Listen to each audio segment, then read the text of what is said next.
pretty good one, pretty good, is 1 John chapter 4 verse 17. It goes, "Herein is our love made perfect, that we may have boldness in the day of judgment, because as he is, so are we in this world." Sorry, I did not look it up straight away. Hold on.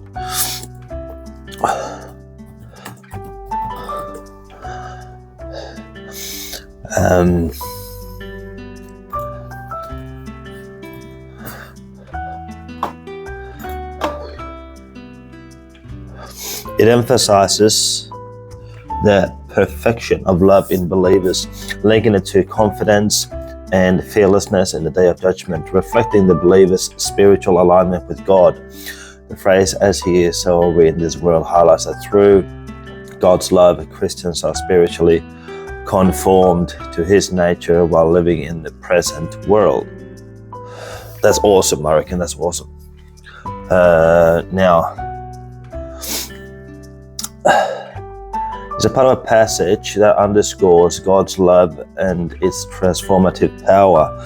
The chapter explains that God is love, and those who dwell in love dwell in God, and God in them. This verse specifically connects the perfection of love with boldness in judgment, meaning that believers who live in God's love can face divine judgment without fear. That's cool, because I think that scares a lot of people. Now, so the surrounding verses, 16 to 19, further explains that perfect love casts out fear, and that love originates from God, who first loved humanity.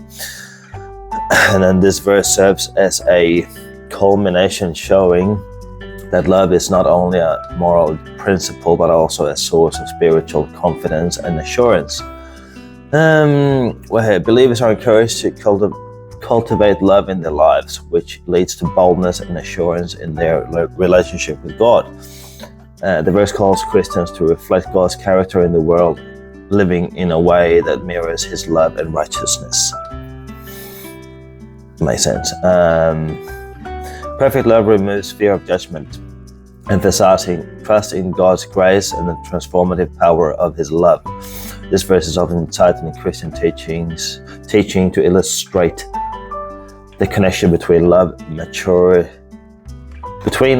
spiritual maturity, and confidence before God. All right, that's awesome. So 16 to 19. Okay, here we go then. "And we have known and believed the love that God hath to us. God is love, and he that dwelleth in love dwelleth in God, and God in him." Wow, cool. And then skipping the 17 and 18. "There is no fear in love, but perfect love casteth out fear, because fear hath torment. He that feareth is not made perfect in love." Yeah, okay, mate. There's a confirmation on that. We love him because he first loved us. Ooh-ha. Yep. If a man say, go 20th here. "If a man say, I love God, and hateth his brother, he is a liar. For he that loveth not his brother whom he hath seen, how can he love God whom he hath not seen?" Makes sense. Gives you a thinker. So, coming up to the Friday, coming up to the sort of end of the week here. I'm grateful for yesterday, for last night. The sister missionaries of the war, they wanted to get together for a chat, for a lesson, and I said, shoot, let's go do it. So it's not often you can speak with two people, especially young ones, because they are in the late teens, early 20s when they do their missions. Anyway, it's not often you can speak to them in a manner that it's gospel based, and how we look at prayers, and how we can discuss how to do better, how we can improve our prayers, and how we can share different thoughts, and it's fun to see how they can relate to my ideas, what I've learned so far, and they go, oh yeah, that's so cool, and then they come back with their thoughts and this and that. So it's really nice to be able to touch base with those kind of people. Missionaries have always been, it's always been like that with them. So whenever they say, okay, hey, can we have a lesson, Eric? I go, yep, let's do it. When do you want to do it, kind of thing. So it's always great. And they did this thing with cups to explain how the gospel sort of is built up and how it was lost, and then Joseph Smith built it up again through the Book of Mormon. So that was cool to see and visualize it. And then we spoke about how I don't really like the conference talks too much.